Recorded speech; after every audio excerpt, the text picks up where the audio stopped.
वालेकुम, क्या हाल चाल है। उम्मीद करती हूँ सब ठीक ठाक होंगे। अब मेरे सामने पड़ा हुआ है पुदीना, हरा धनिया और ये सब्ज मिर्चें, और मैं बनाने जा रही हूँ आज मज़ेदार सी हरी चटनी जो मैं यूज़ करूँगी फन फेयर पे अपने दही भल्लों के लिए। ठीक है, अब मैं इनको साफ़ करती हूँ और उसके बाद फिर बताती हूँ। देखें, पुदीना मैंने साफ़ कर लिया है और इसी तरह से धनिया भी साफ़ करके और इसके अंदर ही मैंने काट लिया। अब इनको चूँकि मिट्टी वगैरह लगी होती है इसलिए इनको मैं अच्छी तरह से धो लूँगी। इसके साथ ही हरी मिर्चें हैं, इनको भी मैं धो के और फिर काट लूँगी। ठीक है, मैंने धनिया और पुदीना अच्छी तरह से धोकर इस जग में डाल लिया है और इसको करूँगी मैं ग्राइंड। इसके साथ साथ इसमें मैं डालूँगी चंद जो है लहसुन के, हरी मिर्चें कटी हुई, नमक और काली मिर्चें। क्योंकि हरी मिर्चें मैंने डाली हैं इसलिए लाल मिर्च डालने की ज़रूरत नहीं है। तो अब मैं इसको करने लगी हूँ ग्राइंड।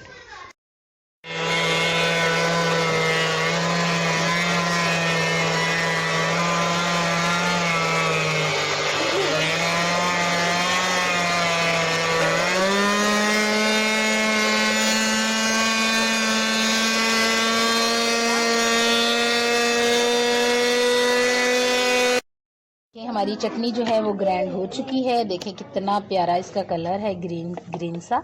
और अब हम इसको डालेंगे इस बाउल में। ये देखिए अब मैंने इसको डाल लिया है इसमें। देखिए कितना प्यारा।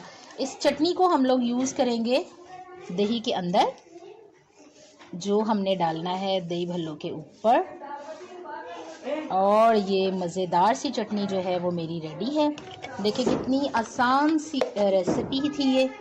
और ये देखिए कितना प्यारा इसका कलर भी आया है और साथ में ये जो है वो इतनी मोटी नहीं है और ना ही ज़्यादा बारीक हुई है। तो ये चटनी जो है हम लोग डालेंगे दही के अंदर। ठीक है, तो फिर जब मैं इसको वहाँ पे बनाऊंगी स्कूल में, दही भल्ले जब रेडी करेंगे तो फिर मैं आपको दिखाऊंगी। और आपको मैं दे नहीं सकूंगी क्योंकि आप तक मैं कैसे पहुंचाऊंगी, लेकिन आप स्कूल आकर ज़रूर इस चटनी को एंजॉय कर सकते हैं दही भल्लों के अंदर। और चलें जी, फिर मिलूँगी पूरी उस वीडियो के साथ जो मैं स्कूल में बनाऊंगी फन फेयर के मौका पर, और पूरी दही भल्लों की रेसिपी के साथ। ठीक है, तो ओके जी, फिर मिलेंगे। तब तक के लिए खुदा हाफिज़।